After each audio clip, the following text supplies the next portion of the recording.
Today I'm going to talk about the human digestive system. Humans are a fairly unremarkable vertebrate and as such serve as a good model for all vertebrates. Let's take a step back and talk about why a digestive system is necessary. There are of course a number of reasons, but one of the main ones is that we need a source of energy, which comes in the form of glucose. Of course, not many of us get up in the morning and pour ourselves a bowl of pure glucose powder and carry on our day. That probably would be a very disastrous diet anyway. We eat more complex food, so we ultimately have to take molecularly complex food and break it down into simple molecules like glucose so that it can enter cellular respiration and produce ATP. Moreover, we may not only have access to glucose for this biochemical pathway. The digestive system also allows us to take several other substances and digest them for entry into cellular respiration. Not only do we need substances for the production of energy via cellular respiration, but of course we also need raw materials for growth and development. So all of these come from our diet, and we need to get food from the environment and process it for all of these metabolic functions. Okay, the human digestive tract. First up is the mouth. The mouth has an opening. It's an oral cavity with teeth. It has a hard palate, a soft palate, and a muscular tongue. Of course, food has to be prevented from going down the trachea, and as such there's an epiglottis which allows the food to slide over and into the esophagus. Okay, functions of the mouth, including ingesting and holding food. The mouth begins to break down food into smaller parts. We call this physical breakdown. I'll have more to say about physical breakdown as we move through the lecture. Mouth there are salivary glands that secrete salivary amylase into the mouth. The salivary amylase begins the breakdown of starch. Starch, of course, is a polymer of glucose, and starch plus the water will yield maltose. The mix of food and saliva, now called the bolus, is pushed by the tongue and soft palate to the esophagus. So let's talk about physical breakdown for a second. Imagine you had a bar of gold and you broke that bar of gold into two parts. Well, if you did that, of course, you would still have gold. Although it's broken down in a sense, it's chemically identical. Yet, physical breakdown is really important to digestion, and we'll talk about why a little bit later in the lecture. Okay, so the bolus enters the esophagus. The esophagus is lined with epithelial cells that will secrete some mucus, and of course in the wall of the esophagus are smooth muscles that contract in waves. This is called peristalsis. So the food is pushed down via peristalsis. At the base of the esophagus is the esophageal sphincter, which opens to the stomach. Here's the stomach. It's a rather large storage organ, as you would expect in a discontinuous feeder like humans. And the stomach is lined with these multicellular projections with gastric pits. I'll have more to say about them in a moment. This shows a picture of an ulcer. Of course, an ulcer is a lesion in the wall of the stomach. It can be very painful, and in really terrible cases it can actually allow gastric juices to flow into your body cavity, which is disastrous. For a long time we thought that ulcers are caused by nerves, by diet, by spicy food, and all of that is wrong. We now know that ulcers in the stomach are caused by one species of bacterium, and the treatment we now know is antibiotics. Okay, so what are the functions of the stomach? The stomach stores food, of course, which is important for a discontinuous feeder like a human, as I mentioned. The walls contract and mix food vigorously. Gastric juices are released through the pits that I mentioned earlier. These lead to gastric glands. Here are the pits, and here are the gastric cells that called parietal cells that release hydrochloric acid. This reduces the pH. Those cells also secrete pepsinogen. The active form is pepsin, and in low pH conditions, pepsin is quite effective at the breaking down proteins into smaller peptides. pH of 2 is very acidic.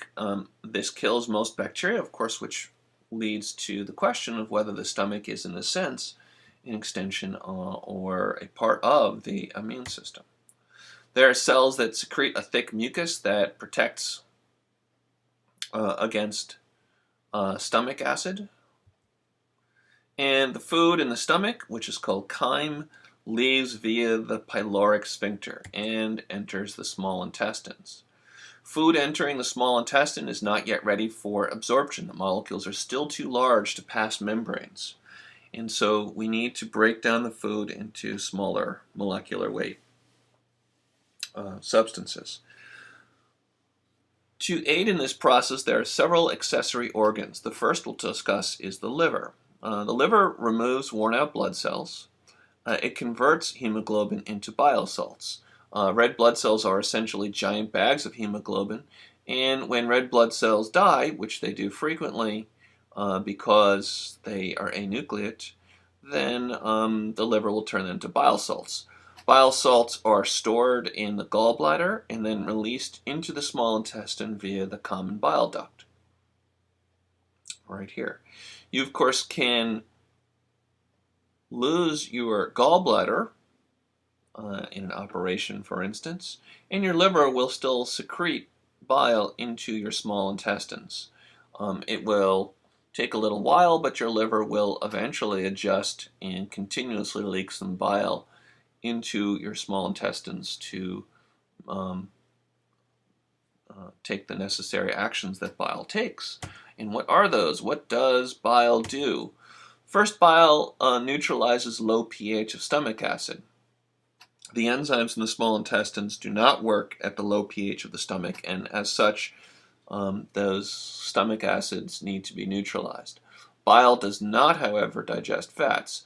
Bile emulsifies fats. That is, it breaks large globules of fat into small droplets. Now, but why is that helpful?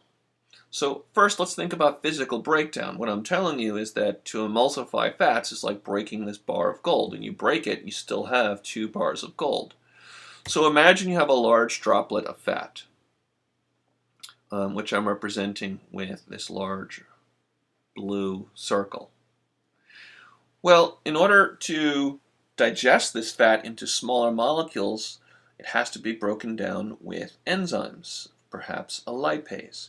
Each of these circles represents a lipase. The way enzymes work is they take some of the substrate into their active area and they lower the energy of activation and facilitate a chemical change such that you're not breaking a bar of gold into 2 pieces of gold. You're actually taking a molecule and you're breaking it into a different molecule. So, in order for an enzyme to work, it actually has to have access to the materials. And what I've done is I've shown how many of these enzymes, stylized enzymes, would have access to the fat. Now you could scale this up to 3 dimensions, but it works perfectly well for this demonstration to think in 2 dimensions. And I was able to have 23 enzymes get direct access. If I put another 25 enzymes, none of them would have access to the fat, so it would make not a bit of difference in terms of how rapidly the fat was digested. Now what if we took this fat and we broke it up into 2 balls? Now I made sure these 2 balls, the area of these 2 balls equals the area of this 1 ball. And then I took these same enzymes and I counted how many enzymes I would be able to put around. And I was able to fit 17 on each, which means now just by breaking it up into 2 balls, I have 34 enzymes that have attack. And that means that I'd be able to digest the fat much more rapidly. Imagine if I broke it up and I broke it up and I broke it up into very tiny droplets. Well, then you could see that would vastly speed the rate at which enzymes could attack fat. So bile salts are actually really important. To emulsify these fats is absolutely critical for the breakdown of fats, which are an essential part of our diet. Okay, the other accessory gland would be the pancreas. The pancreas secretes pancreatic juices via the pancreatic duct. So here's the pancreas, and it releases these via a duct, and it enters the common bile duct and into the small intestines. So what are the pancreatic juices and what do they do? Well, first there's pancreatic amylase, which takes starch and water and breaks into maltose. Remember, this is similar to the action of salivary amylase. It releases trypsin, which is protein and water, and that breaks it into peptides. This is similar to the action you find in the stomach. It releases lipase, which will take fat droplets and water and produce glycerol and fatty acids. And finally, it releases ribonucleases and deoxyribonucleases. And while not a huge part of the food that you eat, we do eat living organisms, so there is some RNA and DNA, and these are rich in nitrogen and various other products, so it's something that is well worth digesting. At this point, the glycerol and fatty acids are actually small enough to be absorbed. The product of these enzymes are also ready for absorption. Pancreas also secretes bicarbonate ion, which also helps to neutralize the low pH of the stomach acids. Epithelial cells of the small intestine finish the job. These cells secrete maltase, which takes maltose and water and produces glucose, and peptidases, which take some of those peptides and water and produces amino acids. Glucose, of course, is a single molecule of sugar and can now pass cell membranes, and amino acids are small enough to pass cell membranes. So we have absorption, or at least they're small enough to be absorbed. Okay, so now all food is fully digested, but the digested food is in the small intestine. We must absorb the nutrients into the blood so it can be delivered to all of the cells. Absorption must be rapid and efficient, so we don't lose nutrients in our feces. How can absorption be more efficient? Well, the answer, quite simply, is to have more places for entry. As such, I have a little demonstration here. Imagine you're having a meeting, and you call 10 people, and you say, welcome, come on in. But we have to get going pretty rapidly, so let's come on in as fast as you can. Well, there's one door and 10 people, and they're going to file in one at a time. And to walk in one at a time is going to take a little time. Well, what if alternatively we have a place and I said, all right, we have to start our meeting, we have to get started rapidly, and I've provided a door for each of you to walk into the room. Well, you can see that they're all in one movement. Well, this is analogous to having a lot more surface area. How does the small intestine increase surface area for absorption? Well, the small intestines are about 3 meters long and coiled in the abdominal cavity. Here's the abdominal cavity, and you can see that they are tightly coiled right there. This is a trick that you see in nature over and over and over. If you need to increase surface area or packing ability, you do a lot of folding. Well, we're going to see that theme in the small intestines even more, because not only is there coiling, we also have ridges and furrows on the interior part of the small intestines.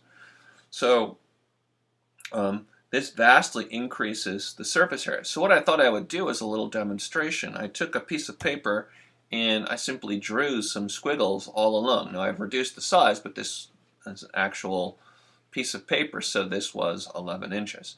And then I took a string and I carefully figured out how long this was. I went on top of this and I took the string and then I pulled this string out and I measured it. And when I did that, the string was a lot longer. It was 4.3 times longer. So just by this one level of folding, we can have a 4 times increase in length. Of course, this scales up when you go from 2 dimensions to 3 dimensions, and it's an even more dramatic difference as you increase in length. So as I said, there are folds on folds. So if this is one of the ridges and furrows, you can see all along these ridges and furrows you have villi. Singular of that is a villus. So these little finger projections is another layer of folding.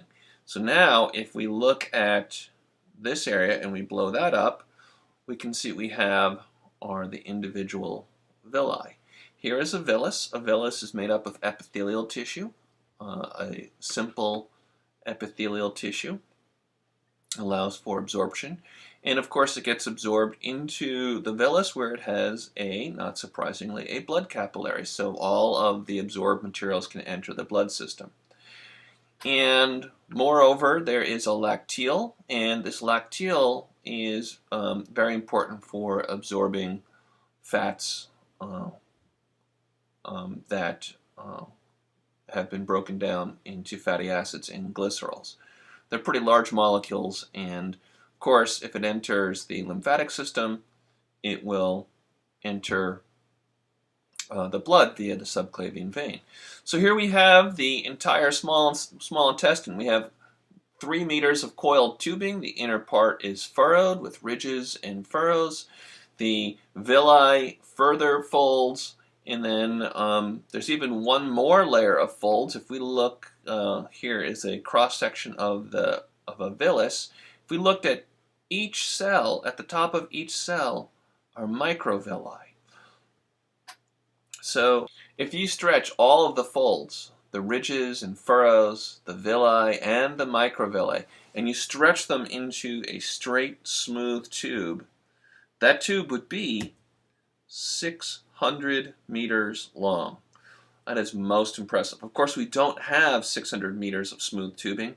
We have only 9 meters, but we have folds on folds on folds, and that vastly increases the absorptive capacity of our small intestines.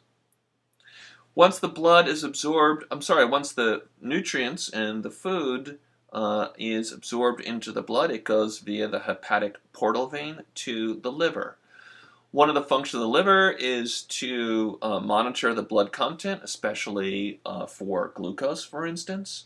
And with the aid of the pancreas and insulin and glucagon, it will adjust the blood glucose levels.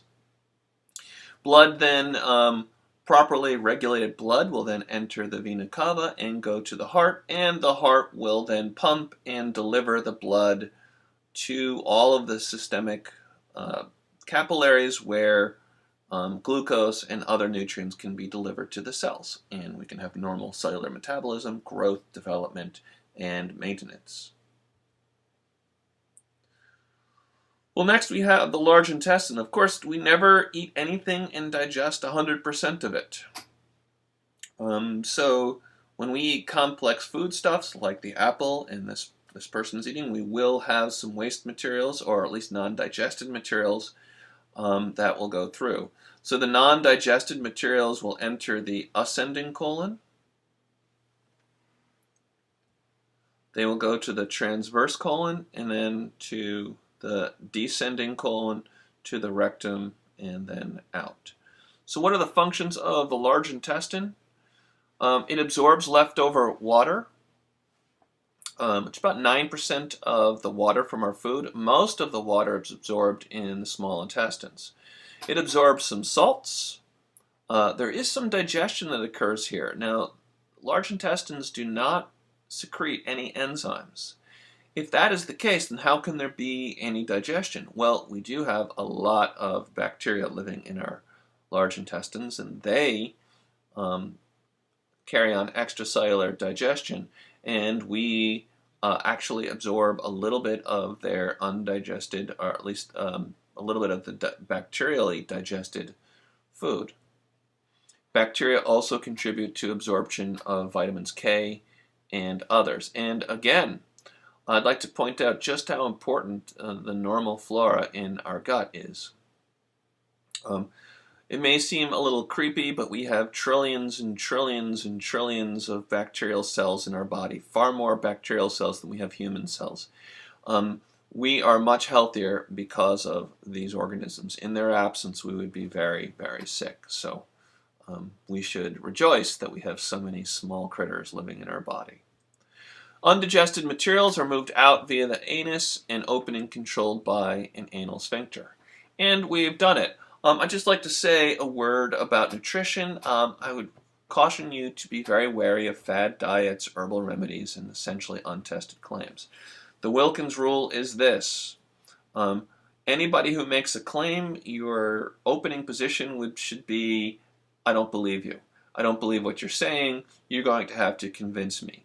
To convince you, they should have well-done clinical studies. Double-blind, if possible, long, with lots of participants, if not. And there is a high bar before any claim should be trusted. A single study is not sufficient. On the other hand, use the best scientific evidence and be happy with your decision. It could be that what you thought was correct may come out later to not be correct, but you know what? You can't know the future, so you just do best that you can. For my part, I think it's pretty safe to suggest that we, like humans, that we all evolved from and into, should eat lots of fruits and vegetables and have a varied diet in general, and you should be okay. So there's the digestive system, starting with the mouth, through the esophagus, to the stomach, to the small intestines, in which the pancreas and the liver contribute to digestion, to the large intestine and out. And that is the human digestive system.